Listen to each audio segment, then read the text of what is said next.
खुलुमबाय BTR news चेनेलाव गासैखौबो बरायबाय। आंनि चेनेलखौ साबस्क्राइब खालायाखैबा साबस्क्राइब खालायदो आरो बे खाथिनि बेल आइकन बेलखौ थुनानै होदो जाहाथे गोदान भिडिअ बानाय सिगांग्रो नटिफिकेसन सहैनो हायो। बिटिआर हाग्रा बिफाननि मावफुं सोद्रोमा रनजित बसुमतारी बिथाङा मैया स्पटनि फान्डजों गोबां बिबांनि न'नि आदार रानदों। बिटिआरनि मावफुं सोद्रोमा उइ लस्ट हास'दानि खौरां मेल। बिटिआरनि गाहाय मावफुं सोद्रोमा गोदोनि एबसु सिलटि आव सोरखार सोलिगासिनो दं बे बाथ्राखौ बुंदों हाग्रामा महिलारी।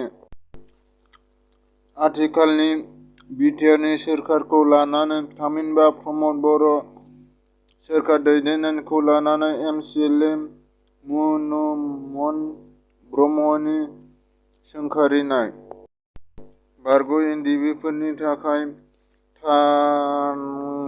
थानायनि राहाखौ गासैबो बारग' एनडिबिफोरानो मोनजोबगोन बेयाव जेबो जिंगा दाबि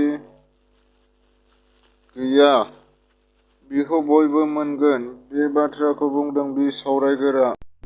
राइन' गल्डेन लांगुर इक' टुरिज्म ससाइटिनि सोद्रोमाफोरा बाइक रेलि हाबाफारि लादों।